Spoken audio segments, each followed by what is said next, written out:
साई राम शिरडी साई राम शिरडी साई राम शिरडी साई राम शिरडी साई राम शिरडी साई राम सद्गुरु साई राम ओम साई राम ओंकार साई राम ओंकार साई राम।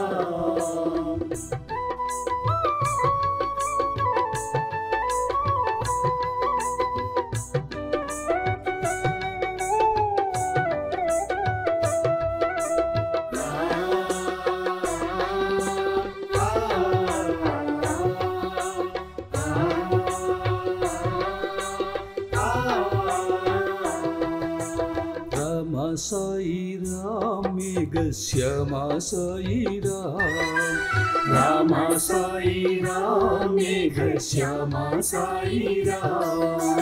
द्वारकमाई निलया भक्त रक्षक साई राम ओम साई राम ओंकार साई राम ओम साई राम ओंकार साई राम।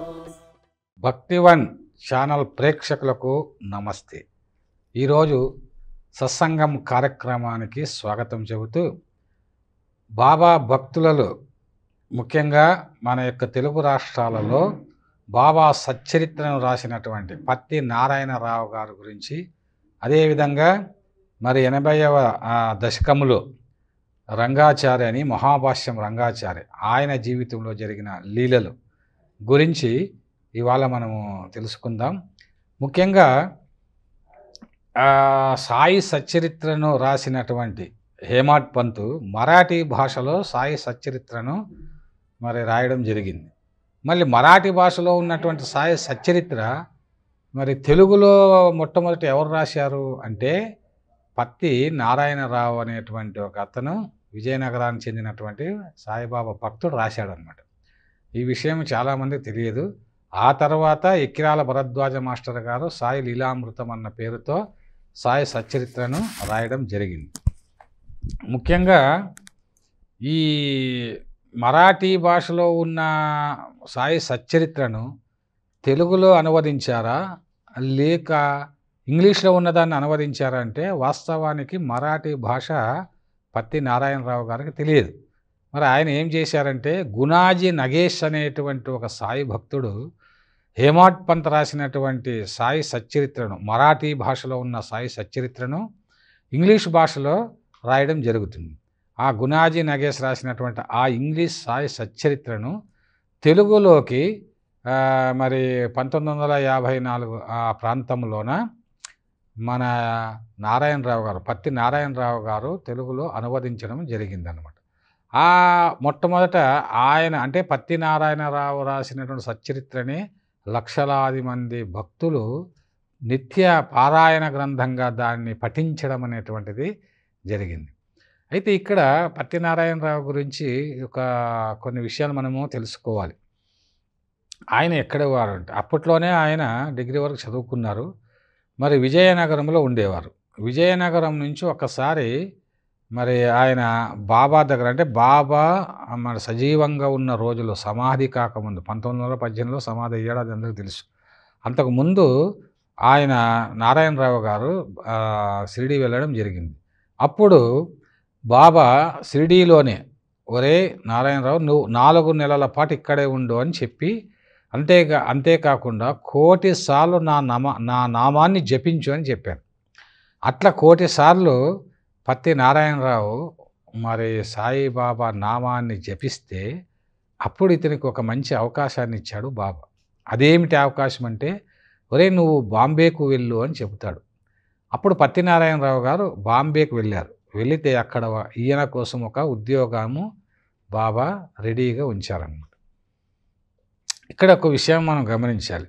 ఎవరైతే బాబా కోసం నిరంతరం శ్రమిస్తూ ఉంటారో, బాబా నామాన్ని జపిస్తూ ఉంటారో, బాబా లీలల్నే గానం చేస్తూ ఉంటారు, బాబా యొక్క సచ్చరిత్రను 10 మందికి తెలియజేస్తూ ఉంటారు, వాళ్ళ యొక్క బాగోగులన్నీ కూడా బాబానే చూసుకుంటారనడానికి ఇది నిదర్శనం. పత్తి నారాయణరావు గారికి అక్కడ ఒక ఉద్యోగము దొరికింది.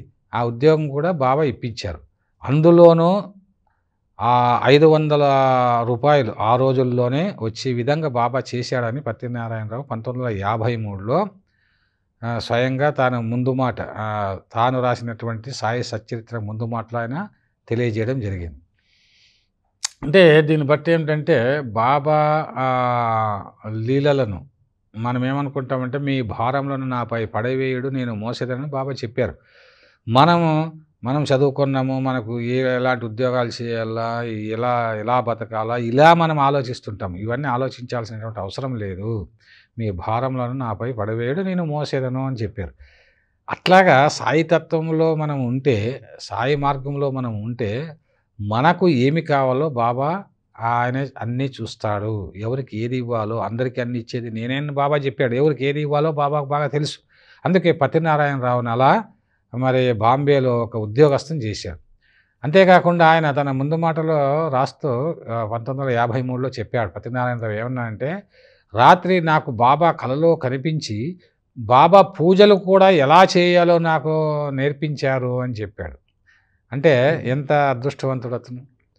అలా మరి ఒక మహద్భాగ్యం, ముఖ్యంగా చెప్పాలంటే తెలుగులో ఇద్దరికి మహద్భాగ్యం కల్పించారు. తన యొక్క సచ్చరిత్రను రాసే అవకాశాన్ని కల్పించాడు. మొట్టమొదటి వ్యక్తి పత్తి నారాయణరావు అయితే, రెండవ వ్యక్తి ఎక్కిరాల భరద్వాజ మాస్టరు. కాబట్టి ఆ తర్వాత చాలామంది రాశారు, ఇప్పటికీ రాస్తూనే ఉన్నారు. కానీ అవన్నీ ఏవి ప్రామాణిక గ్రంథాలుగా మరి నిలబడలేదన్నమాట. పత్తి నారాయణరావు మరి మూలంలో అంటే ఇంగ్లీష్లో ఉన్నప్పటికీ మూలంలో ఉన్నటువంటి కంటెంట్ దెబ్బతినకుండా రాసినటువంటి మొట్టమొదటి వ్యక్తి. తర్వాత చాలా రసపరవశంతో ఎక్కిరాల భరద్వాజ మాస్టరు సాయి లీలామృతంను రాశారు. అవి రెండు ఇవాళ మనము పారాయణ గ్రంథాలుగా మనం మరి నిత్యము పారాయణం చేస్తూ ఉన్నాం. ఇక నా విషయం కూడా చెప్పాలి కదా. నేను మొట్టమొదట పత్తి నారాయణరావు గారు రాసినటువంటి సాయి సచ్చరిత్రనే చదువుకున్నా. ఆ తర్వాత ఎక్కిరాల భరద్వాజ మాస్టర్ చదివాను. సరే, ఈ క్రమంలో మనం ఇంకొక వ్యక్తి గురించి మనం మాట్లాడుకోవాలి.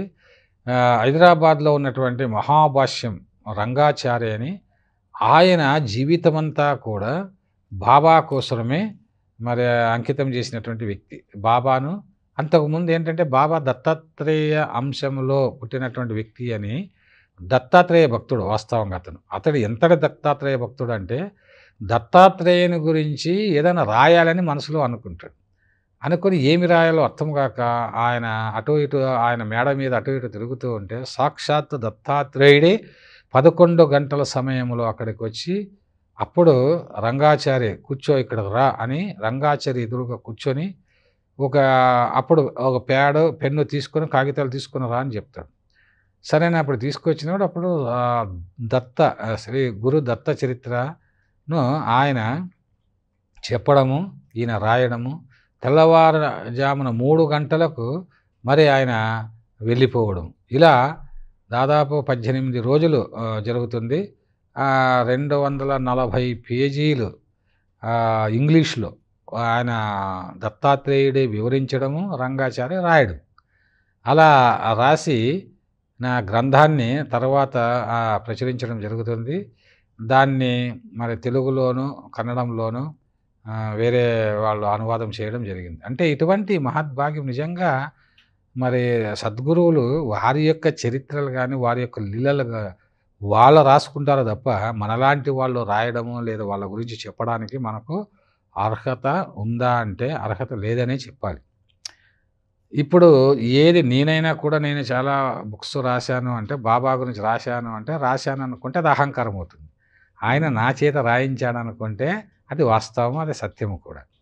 కాబట్టి అవధూతలు, ఔలియాలు, సిద్ధపురుషులు వారి యొక్క చరిత్రలు ఎవరు రాయాలి అన్నటువంటిది వాళ్ళే నిర్ణయించుకుంటారు. నిర్ణయించుకుని అలా కొద్దిమందిని సాయిబాబా భక్తులు కావచ్చు, దత్తాత్రేయుని భక్తులు కావచ్చు, కొద్దిమందిని ఎంపిక చేసుకుంటారు. ఎవరు ఏమి రాయాలి, ఏమి చేయాలి అనేటువంటిది ఒక ప్రణాళికాబద్ధంగా అవధూతలు చేయిస్తారు మన చేత అనేటువంటి విషయాన్ని ఇక్కడ మనము తెలుసుకోవాలి. అంతేకాకుండా ఆ రంగాచారి గారు ఒక విషయం చెప్పారనమాట. అంటే 2-3 ఉదాహరణలతో బాబా లీలల గురించి చెబుతూ ఒకసారి సుధీర్ అనేటువంటి ఒక అతను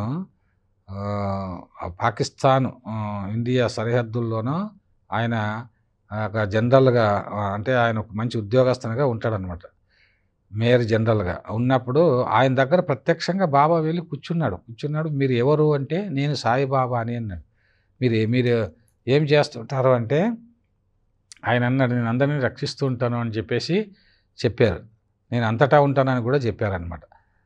ఆయన మరి తర్వాత కట్ చేస్తే ఆ జనరల్కి అర్థమైంది ఏమిటంటే, తర్వాత ఆయన రంగాచార్య వారి వద్ద చెప్పిండే విషయం. తర్వాత ఏంటంటే ఆయన ఒక మహాప్రమాదం నుంచి నన్ను బాబా రక్షించాడు అని చెప్పారు.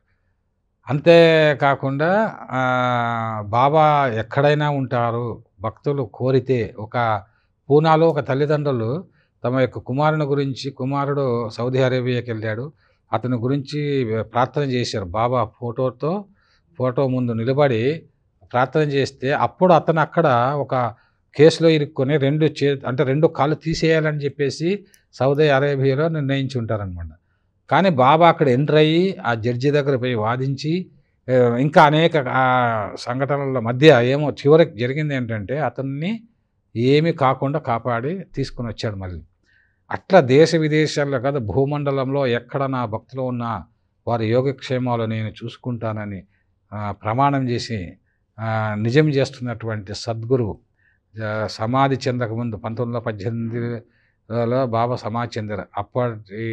అంతకు ముందు చేశారు. ఆ తర్వాత కూడా ఇప్పటికీ సాయిబాబా భక్తుల గుర్తించాల్సిన విషయం ఏంటంటే ఇప్పటికీ కూడా మన సమస్యలు ఎలాంటివైనా, మన కోరికలు ఎలాంటివైనా, మన పిల్లలు కావచ్చు, మనము ఎటువంటి ప్రదేశాల్లో ఉన్నా, మనం ఏమి కోరినా మన కుటుంబము సంక్షేమము చూసేటువంటి ఏకైక సద్గురువు షిరిడి సాయిబాబాని ఈ యొక్క సత్సంగం ద్వారా మనము తెలుసుకోవాలి. ఇంకొక విషయం ఏమిటంటే సాయిబాబా గురించి మనము ఏది రాసినా ఏది ప్రచారం చేసినా అది మన ద్వారా బాబా చేస్తున్నాడు అన్నటువంటి విషయము మరి పత్తి నారాయణ ద్వారా ఆ సచ్చరిత్రం రాయించారు. అదేవిధంగా మరి రంగాచారి మహాభాష్యం రంగాచార్య గురుదత్త చరిత్ర వచ్చింది మనకు. ఇట్లా వీళ్ళ ద్వారా అంటే సాయి భక్తుల ద్వారానే గురువులు తమకు ఏమి కావాలో అనేక మంది భక్తులకు, లక్షలాది కోట్లాది మంది భక్తులకు ఉపయోగపడేటువంటి సృజనాత్మక ప్రక్రియలను కూడా చేయించుకుంటారనేటువంటి ఈ రెండు విషయాలు ఈ సత్సంగం ద్వారా తెలియజేస్తున్నాను. ఓం సాయిరామ్.